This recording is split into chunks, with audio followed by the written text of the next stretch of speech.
All right, let's jump into it. So I'll start off with gold actually this time, which is a little bit different to what we normally do, and obviously because gold just got absolutely hammered coming into the sort of end of last week. So it was a bit odd actually because there was a report out just before, no, sorry, just after sort of European sessions had started. This is on a larger time frame here. Um, and the report basically was just a headline saying that China had sort of like basically they hadn't increased their gold holdings between April and May. And of course, we're at June now, so maybe a week after the sort of month is finished, and they're sort of coming out with this kind of report now. It just seemed a very sort of odd timing of it, sort of coming into NFP. Just as you can see, while gold had sort of really been breaking out of this sort of consolidation range that it had been in for how long here? For more or less, almost 2 weeks. It had been just more or less just sideways, grinding through here. Finally, bang, we got the breakout. Nice, solid, committed breakout. You got the big candle sort of backing it up. Excuse me, backing it up there. We had a nice little back test held on its way, higher high. Boom, technically, you're on your way. You're moving up there. Let's see if this lines up with that at all. Not really, no. But yeah, so as you can see, look, here it is breaking up. There was nothing to indicate from a technical standpoint that we were about to sort of see this kind of move back down to the other side. So yeah, again, look, I just sort of question sometimes, like, is really a headline enough to sort of shift the market? I mean, we're talking about the gold market here, where like this is literal sort of trillions of dollars to make a move this size. For $100 move, particularly in this short period of time, like I think it was $25 straight off the bat, and as you can see, you sort of came down here.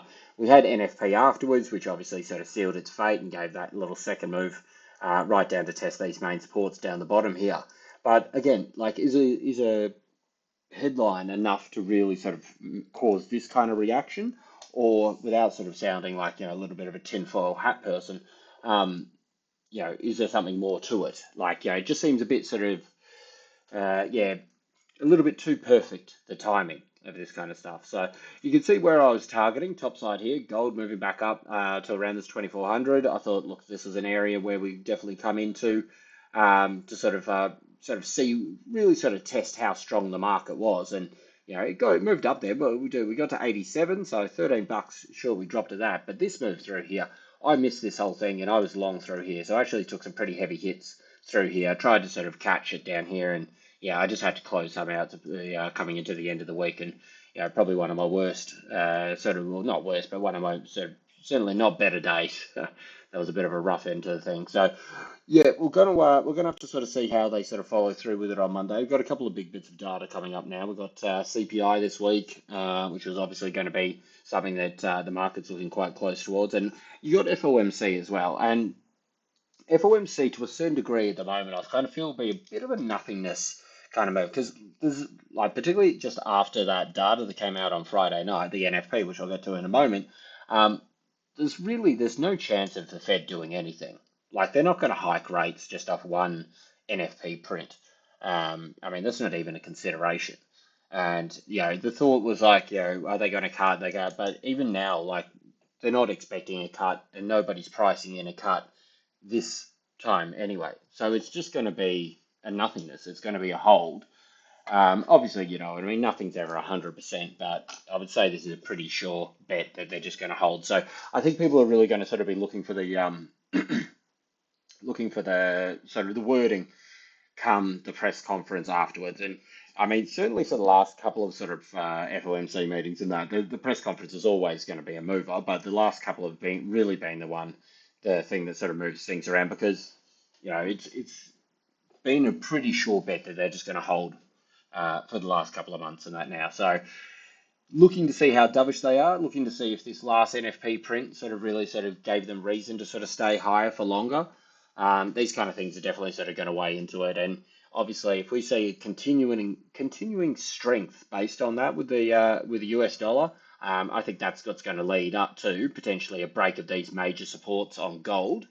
and then sort of, a test underneath sort of, 2270.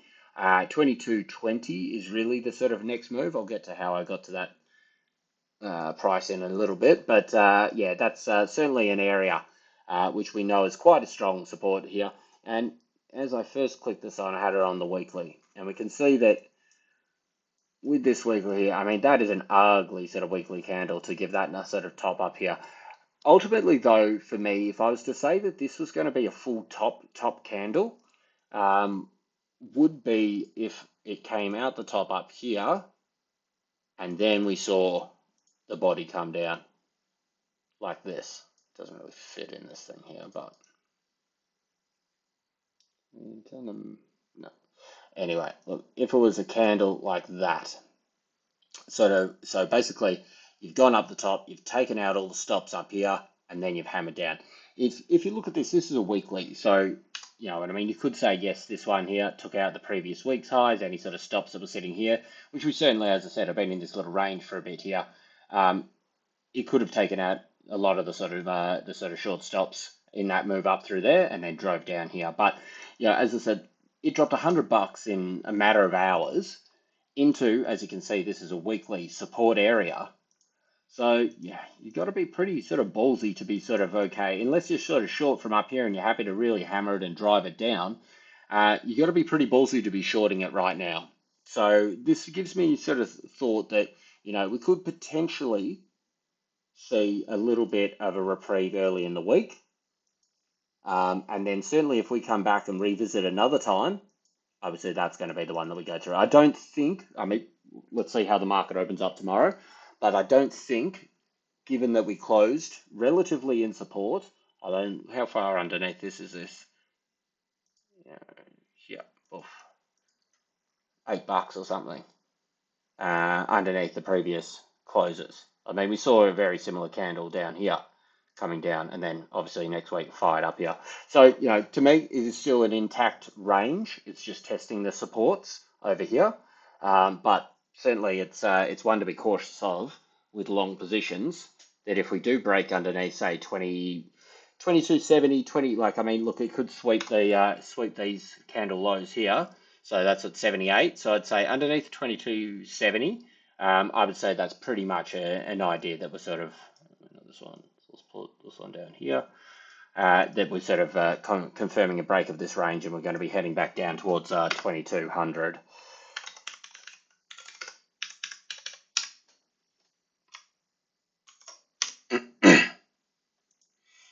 But yeah, for now, I would say that, you'll probably see some early moves through the week to sort of see a little bit of a reprieve moving up through there. So areas that I'd be sort of looking as a little bit of interest would be this one here, which we'd sort of call the weekly body fill.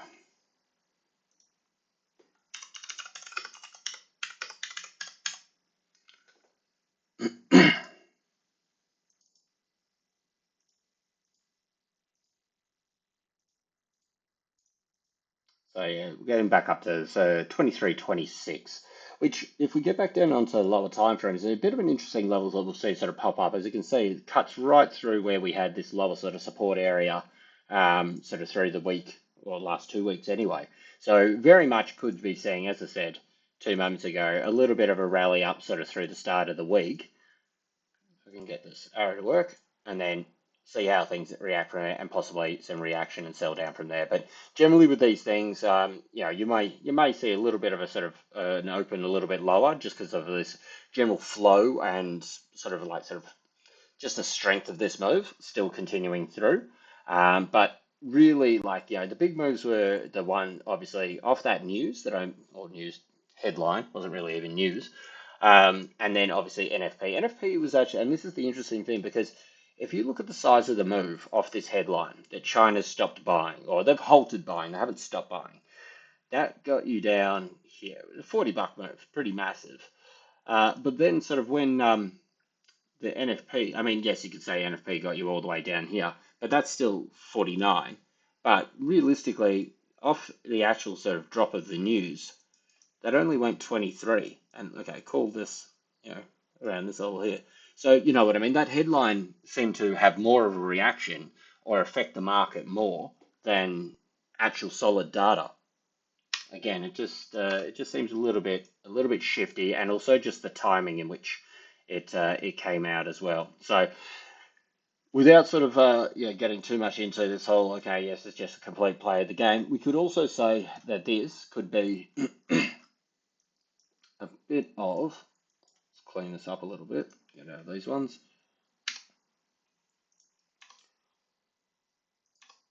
This could be your little range through the middle here. We've seen obviously a move out to the top side here.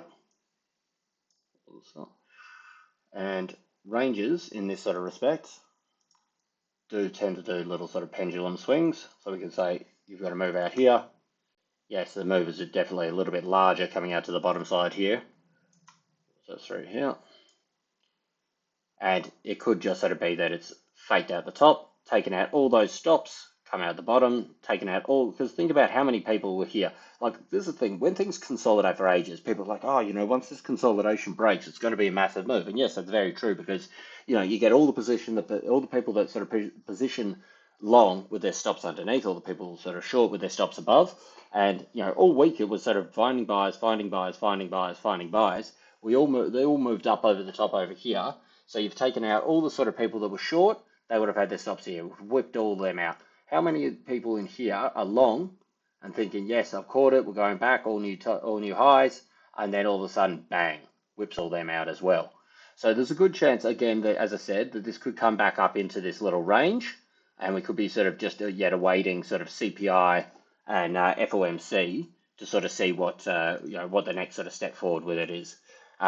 That's just more of a sort of, not necessarily a bull case scenario, but that's more sort of like, without sort of saying that, okay, we're completely sort of going back down to 2200, lunchtime Monday kind of thing. So I wouldn't be surprised if we do see a little bit of a rebalancing back up into this main little sort of area. I'll be looking between, I don't think necessarily we're about to get back up to 2350 in that, but I would certainly say back above 2300 to 2320, 2330. Float around this area here, and then as I said, FOMC, CPI coming out. I think that will give you your direction there. These are going to be your big breakout candles. So where we sort of go past the lows made on Friday, and also past the highs. Geez, what a move made on Friday. I think they're the two lines that you're going to sort of say, well, whichever one of them breaks next is going to be giving the full direction to the market, because you've swept out all the long and short positions. And if people haven't taken their profits here, they could just jam it back up here a little bit as well and sort of freak a few of them out. But we'll certainly have to sort of wait and see how things sort of play out. But that was, as you can see, the size of that move. We haven't seen even this sort of day back here. Where was this off? I mean, this one even here, so it came down 65, I suppose you could say, from the top of this one over here. But that's a $90 move. This is one of the bigger moves that we've seen for a while. Only other time, I suppose, when we sort of broke through that 2400 period. I mean, that gave us, even that was sort of that was $102, and that was over 2 full candles days. This was like a matter of what, 8 hours, 8-10 hours. Like that was a massive move. So congrats to anyone that caught the short on that one. That was certainly a big money maker move. All right, and we'll flip across. We've got DXY, the sort of driver and the move of this sort of thing here. And again, sort of, we're seeing this thing holding the support area down here. And this is why I say time and time again, we say, look, this is why this area, this line that we've got marked out and highlighted time and time again is so crucial. Because we've seen the market react strongly. Back in April, the CPI flew off from this level over here. Obviously, you can see Friday's candle off NFP data sort of flying up to the top side here. So it really is quite the sort of crucial thing. If you've sort of been watching what I've been doing, this is obviously sort of the action, the direction that I was sort of looking for it all. But as you can see, as it sort of moved up here, came back down, unable to break through, gives us effectively a double bottom. But it's not a confirmed double bottom till you get above that little sort of jump high at 105.17. So again, look, you could see a little bit of follow through come Monday, I would say, sort of like with this. But again, these kind of moves, if you look at this, it's very unrelenting. Like, you know what I mean? Like, it's sort of, you had your initial reaction, had a little bit of a consolidation, then moved up, and it just sort of grinded up all the way through here. So to me, it does sort of feel like it's a little bit of a sort of like a squeeze, a short squeeze, basically. So much of the market was looking for a breakdown underneath here. Everything you click on, they're saying, yep, look, these numbers, like it's, people love to use the terms that are bad, like sort of the shift between sort of good data being good and bad data being good. And at the moment, certainly bad data is good because generally when they're talking about this, they're talking about it in regards to like equity stocks, stock markets and that kind of stuff. And obviously sort of like bad data means, well, the Fed would need to act on it. So they would act on it by lowering rates. So lowering rates, more money in the system, people speculate more, they buy more stocks, stock market goes up. So that's what they mean when they sort of say that sort of like, bad data is good. And in this sort of case, in that, the data was very strong. If I flick across quickly here, and have a look at where we were at. So I'll refresh this one. Get the right week. So where are we? Come the Friday. So this is the data that we were sort of looking at here. So this is NFP, and obviously first Friday every month. So last month's number revised down from 175 to 165. They were tipping a slight tick up to 182. Came in at 272. So, a substantial sort of beat to the top side there. But again, if you look at the videos that I was doing, I think it was Friday, it could have been Friday morning even that I did, maybe Thursday. If we look back at a bit of the history of sort of how these guys have had their prints, you can see that sort of like, they're not too bad. They're 15K here, 5K here, but this actual number always gets revised the next month. And if we look back here, in say January, when people were sort of expecting 173, expecting a tick down, bang, came up to 216, which was obviously a beat to the top side. But then they revised it the month after up to 333. You know what I mean? Like it's a fair large sort of disparity. We're talking sort of like another 50% on top of what the actual number was or what they reported the number to be. And then sort of, expecting tip down, 187, comes in, 335. Yeah, I mean, literally double what the expectation was there. And then when they revised it the month after, back down to 229. You know what I mean? It's just sort of almost, it feels sometimes you can't really sort of believe the data, the numbers that come out here, because you can see when they sort of revise them later, they come a little bit more back in line with what the actual sort of market and the expectations were. So we'll have to sort of see how that goes. But really, so much of the market was looking for this break to the bottom side here. That just leads you to be in a position of the pain trade. So many people long gold, short dollars, and so they come out with this number that smashes expectations, which, all these sort of head economists, all the big banks and that, nobody predicted this number. Yet, apparently it is. So either sort of like all the sort of head analysts and economists around America have absolutely zero idea about what's going on, or you've got to start to question the numbers that come out a little bit. And as I said, that coupled with this perfectly timed headline that China sort of stopped sort of like buying gold, it just, I don't know, it gets a little bit iffy sometimes. And leading into this sort of move, as I said, it's sort of like, this is what short squeezes kind of look like. I mean, they'll go over a longer period kind of thing. I mean, this just blew people away. But you got to think, so short squeezes and the same sort of like when things are going down, they just do not offer a chance for people to get off. Like if it was a normal sort of price action flow, you'd see things go up like this. It may sort of consolidate a bit and then sort of come down like this. Then it sort of move back up and consolidate, move like this, down and move up. And like you'd see this kind of sort of price action move. Like you can kind of see through these periods here. It's moving up, but it's up, it's down, it's up, it's down. You can pick a trend. This is a normal sort of direction of price action. Excuse me, trying to find something else that's sort of moving that way. But back to the here and now. But Friday's price action really just did not give up at all. either sort of like the whole market's just shifted straight away and they've gone, yep, okay, bang, let's all buy the dollar non-stop, and not give up anything, or it's a little bit of a squeeze, which really sort of burnt out a lot of people. Didn't give anything up. You got people that are trying to close their positions out before the weekend. Just don't give them a chance to sort of mitigate their losses. Don't give them a chance to sort of, basically sort of like get out with anything other than a blowout sort of position. So yeah, again, this is the kind of thing. It's coming up into this area which we've sort of marked. It's not a major high. Like I think, as I said, look, I wouldn't be surprised with the flow and strength of that. I could see some move on of that coming into early week. And as I said, maybe they would give gold a little bit of a dip down before it sort of comes up. But I would say at the moment that this area up around here, this 105 to 105.15, would be pretty much a short-term high top for us, which gives us pretty much a range. So these are the support areas previously. We can see it was obviously, this double attempt up the top over here. This is where they took them out and then sort of push it back down there. So also it's a little bit over the top of, but this falling trend line, which the market seems to have respected a few times. It did pop out here a little bit last week, but obviously you can see the reaction after that. That was really just to sort of get all the people that were short off this first push and sort of stop them out before sort of moving it back down. I do think that sort of a short-term high is probably going to be coming in that area. So I'll clear this up just a little bit so we can see a bit more.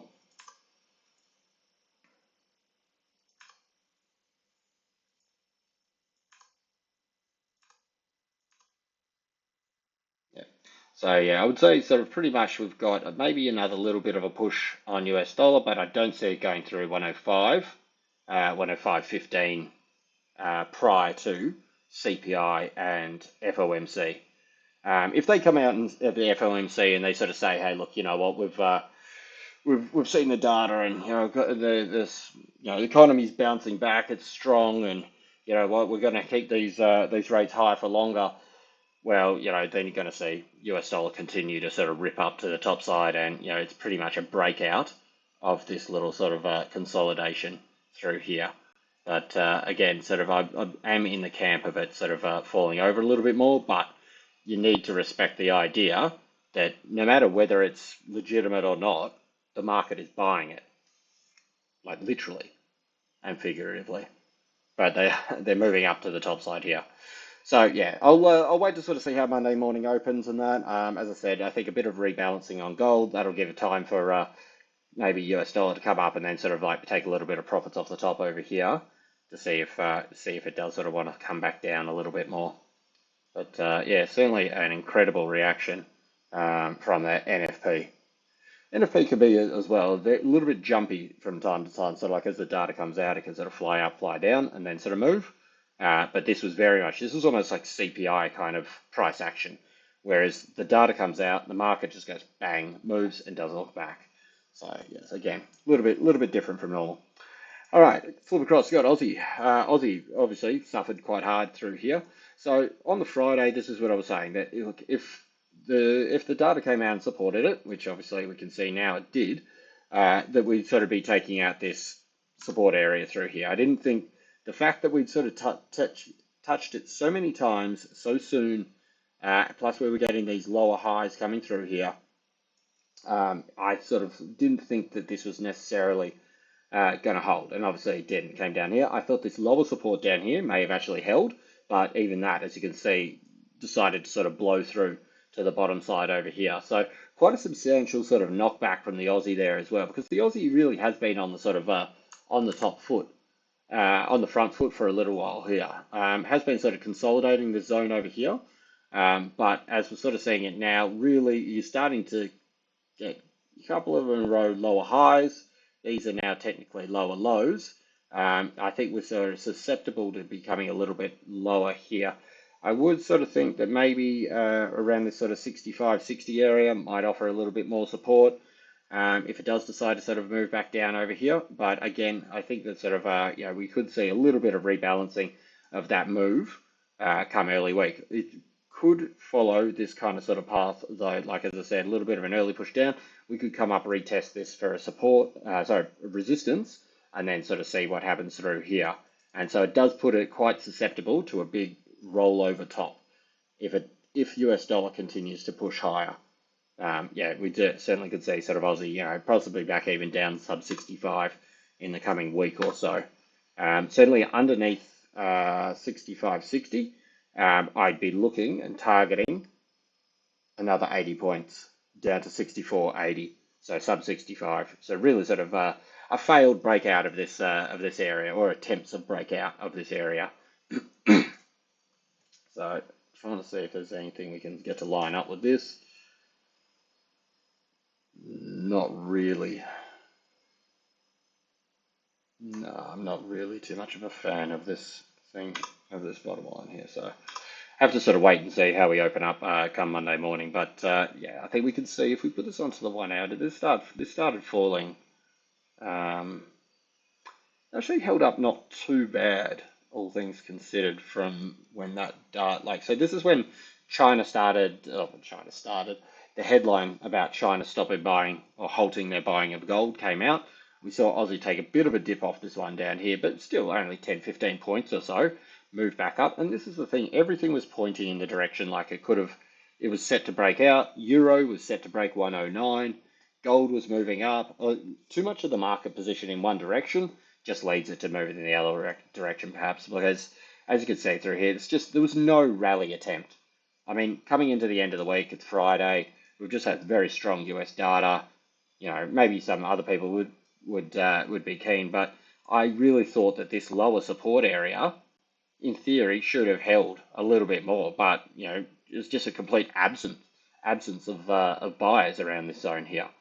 So we are tapping into this lower sort of support area here. But yeah, I still think possibly a little bit lower come sort of Monday morning, and then a little bit of a rebalancing sort of back up into that area, at least an attempt up above 66, and then sort of have to sort of wait to sort of see if we get a bit of news to drive it all the way back up, like news being the CPI and FOMC. Or if we're just going to sort of be, as I said, breaking these lower support areas down here. And so I'll put an alert on this one here. So we got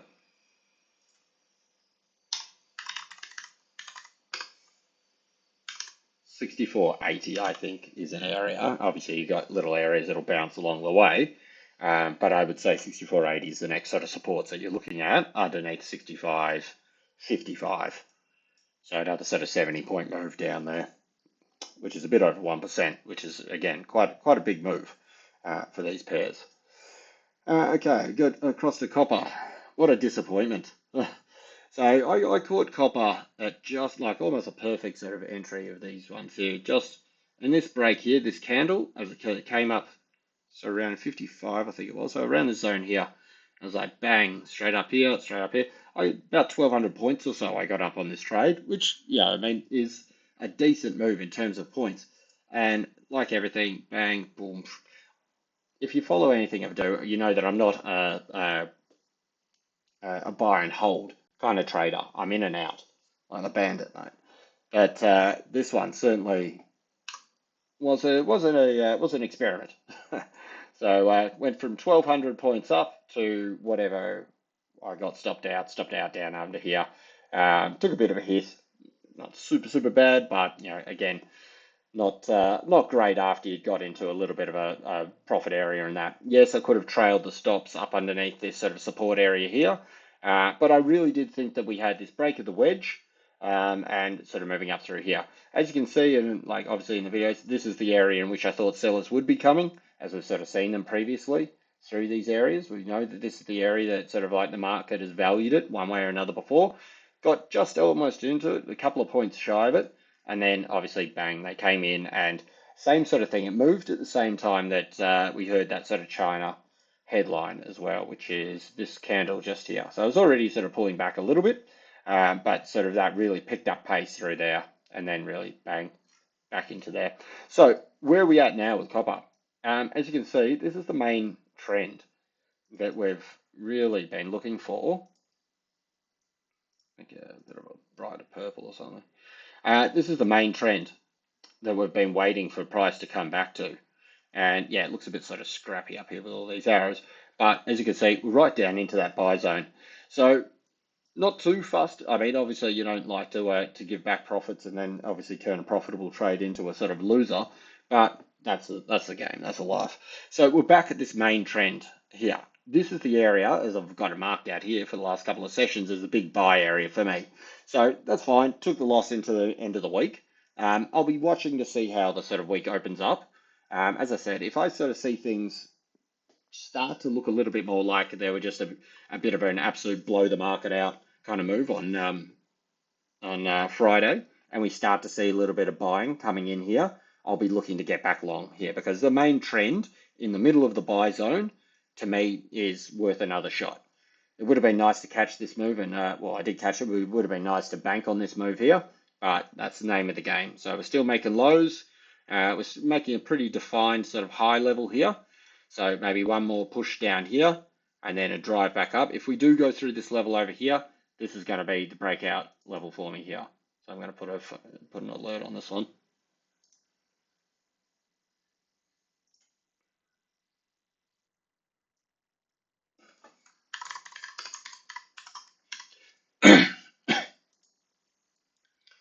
This will sort of give us a bit of one of these kind of areas where it's down, down, down, and then bang. Sort off over here. This rounded bottom hasn't quite worked. Oof. So yeah, I mean, look, a bit of work to do, but it's coming off the main trend. I have a feeling if we can sort of find this one more rally back up through here, then these could just be continual sweeps of the lows and then a move up to the top side. That's a bullish kind of case scenario. I think if we take out this main trend down here, we do have some sort of areas of support where we've sort of seen it previously. But again, I think once you break the main trend, you got to respect that. And I think if it goes underneath, say 440, where we've got this little stops line here, we get underneath 440 there, I think it's going to be in trouble. And I think we could be looking for a deeper sort of pullback, possibly around the 61% retracement. Whoops, put that one back in this place. So yeah, certainly, look, it has been coming down off the highs, but you know, at the moment we're sitting, where are we? Just above the 50% retracement of this entire move. So it's about time they may sort of find a little bit of bias, but maybe that's a famous last words. All right, and finish off with China. China's just doing its thing. Like, I mean, I tick on each couple of, well, I tick on every session, but as you can say, this has pretty much followed the exact path that we sort of thought it would. And it's just grinding sideways. As I said, the alerts are set up down underneath for it to break lower, sorry. And of course, you know what I mean. Like we're seeing, it sort of come up into the end of last week. Look, it got a big push, US dollar across the board. Everybody was pushing. But again, this is what I'm saying. It kind of came up into an area where we know sellers were, and it just started to grind and sit and consolidate the highs up here. So that's your little box at the top here. I think this is going to show the next move for it. We do have an area, obviously, just above a couple of sort of well-known sell areas. So, you know, again, it could sort of push up here early on the week, but I wouldn't be surprised if we see a little bit of a push back down into the range like this. Because till we sort of get something substantial, as I said, like, you know, continued buying of US dollar across the board, and they let go of this zone, excuse me, I think we're just really, this is what the one does. It just goes sideways for a while, as you can see back here. Same sort of thing. Little spikes up, little spikes down, but more or less it's just in, you know, just over 0.5% range for, you know, a matter of weeks. So even if we did it the same length of time, before it actually broke out, yeah, maybe around here. We're only about halfway through the length of time that it was grinding through that sort of zone last time as well. And so, you know, I mean, and this is a rough kind of thing, but you do notice that it does sort of line up with a bit of a trend through here as well. Geez, 40 days. Wow, so over a month I was doing that. I mean, if we look back actually a couple of times with the one, we can see that this has happened a number of times. I mean, as you can see, this was like 3 months in 1% range up the top along here. And then when it blew out, found a range, stuck in it for, you know, a couple of months. and then slowly grinded its way through up here. So yeah, again, I don't expect a great deal from this. China's data has been seeming a little bit stronger, and I have been noticing a couple more headlines in the news recently in regards to sort of China's sort of economic recovery, about their sort of their housing market stabilizing a little bit. So of course, sorry, these are the things that sort of weigh on the Aussie. When China's looking bad, well, they're one of our, if not our biggest sort of purchaser. That's obviously going to weigh on commodities, and it's going to weigh on dollar price or Aussie dollar price. So yeah, if we can see continued sort of recovery of China economically, and particularly with their housing market and all this kind of stuff, and confidence coming back a bit more, then I'd expect that to add to Aussie's kind of strength moving forward. All right, and finally, just have a quick look what news that we got coming up this week. As I said, big ones really, FOMC and CPI, both within a couple of hours each other on Wednesday night, Thursday morning. So there we go, 4 a.m. for FOMC on Thursday morning. CPI 10:30 the night before. So CPI is actually tipped to come in flat at 3.4. If we get a low print, dollar weakness. If you get an even print, like if it comes in flat, if they've actually got it right and they get it at 3.4, I would say dollar strength this time. Like, so you can have this sort of like, sometimes it could be more dollar strength, dollar weakness kind of thing. But if the inflation is still sticky, which it seems to be, then I would say that sort of like, they're going to sort of, it's going to add to the whole idea of, dollar stronger, dollar interest rates stronger for longer, higher for longer, this kind of thing, to really try and sort of combat it. They're not going to hike, but they are sort of potentially going to sort of keep them at a more elevated level for a little bit longer. On the flip side, if we do see a push down, so if we see sort of like, actually, we can push on to a little graph here, but if we do see a push down, then I would say that's going to have the reverse sort of price action with the US dollar. We're going to see that sort of sell off a little bit. As I said, FOMC I think is going to be a nothingness. Well, not nothingness, it's always going to add a little bit, but I think the big one for this week is really going to be the CPI. I think if we get a low print, then we're going to see a little bit of a sort of an undoing of this week, is this last NFP Friday move. And we'll see a bit of a recovery in gold and Aussie and these kind of things. We have sort of CPI China. I don't think there's going to be a massive move at PPI. Tip to move down a little bit here. I think this is about it in terms of sort of high level news for us through the week. We've got unemployment figures out of Aussie on Thursday morning. That's tipped to move down a little bit there. Unemployment also tipped to move down a little bit there as well. So again, you want the high numbers to give a little bit more surety for an Aussie strength. If we see a weakening of this is going to weigh on the Aussie dollar as well. So again, US data is the driver.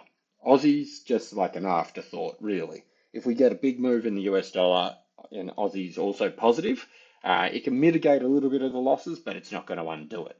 And if we get them both moving in the same direction, well, then we may get the double kick. We got PPI and unemployment claims on Thursday night. Unemployment claims tipped to go down a little bit. PPI also tipped to go down a little bit. And then we got the yen, yen BOJ rate decision on Friday. This will be an interesting one because there's been some talk around sort of obviously BOJ the last couple of months. So if that decides to sort of push up a little bit and they sort of sound a little bit more hawkish, that'll weigh on the US dollar across the board. And then we've got consumer sentiment in the US on sort of Saturday morning, Friday night. And supposedly they're happy. Supposedly they're moving in the right direction. So, with data like it was on the Friday, it would seem so. But anything I've sort of seen doesn't seem like they're necessarily sort of too happy on like boots on the ground level. So I have to sort of see how that all sort of plays out. All right, that's about it for me.